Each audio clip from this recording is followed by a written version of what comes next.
இது நம்ம வீட்டுக்கிட்ட நாங்கள் இருக்கிறது ஸ்ரீராம்புரம்.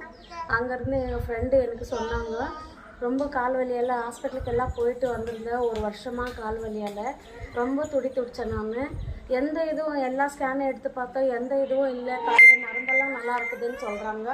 அது கால் வலி நல்லா ஆகலை. எங்கள் ஃப்ரெண்டு மூலிமா நான் இந்த இடத்துக்கு வந்தேன். இங்கே வந்து அந்த அம்மாக்கிட்ட வந்து பழம் வந்துருச்சு. அவங்களே என் கால் மேலே பழம் வச்சு அதை உடச்சதுக்கப்புறம் எனக்கு அந்த வீட்டுக்கு போகிறதுக்குள்ளே எனக்கு அந்த கால் வலி என்னானே தெரியல. 2 வருஷமாக இப்போ எனக்கு அந்த கால் வலி இல்லை. வேறு எதேதோ நினச்சின்னு வந்தேன். எனக்கு எதுவுமே கை கூடலை. நான் நினச்சி வந்த இது எங்கள் வீட்டில் ஒரு உயிரே போயிடுச்சு. இந்த சாமியை குலதெய்வமாக நினச்சி அவங்க எவ்வளவோ கை எடுத்துக்க மாட்டாங்க. அந்த உயிர் பலன் இல்லாமல் போயிடுச்சு. அவங்கெல்லாம் வந்து என் குழந்தைக்காக நான் இங்கேருந்து வேண்டின்னு போனேன். எனக்கு நல்லபடியாக அந்த குழந்தைய அந்த அம்மா கொடுத்தாங்க. என் பிள்ளைக்கு சின்ன வயசில் கல்யாணம் பண்ணிட்டேன்னு என்னென்னமோ சொன்னாங்க. எனக்கு நல்லபடியாக அந்த குழந்தைய அந்த அம்மா கொடுத்தா நானும் நல்லபடியாக தூக்கின வரணும்னு எனக்கு எத்தனையோ தடைகள் ஏற்பட்டிருக்கு. குழந்தை தூக்கின என்னால் வர முடியல. நான் இந்த இடத்துக்கு வந்திருக்கிறேன்.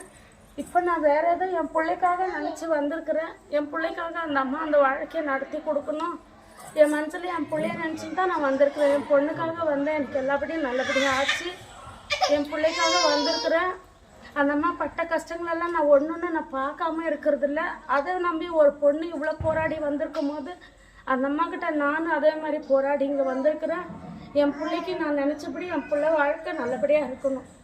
எங்களுக்கு உடம்புல நோவு நடி இல்லாமல் கொடுக்கணும். நாங்கள் யாரும் எந்த கஷ்டத்துக்கும் யார் இதுக்கும் நாங்கள் வம்பு தும்புக்கு போகிறதில்ல. எங்கள் கஷ்டம் எங்களுக்கு நல்லபடியாக கொடுக்கணும்.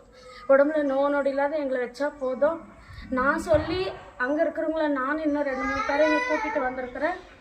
எனக்கு எப்படி நல்லது நடந்துச்சோ அவங்க குடும்பத்தை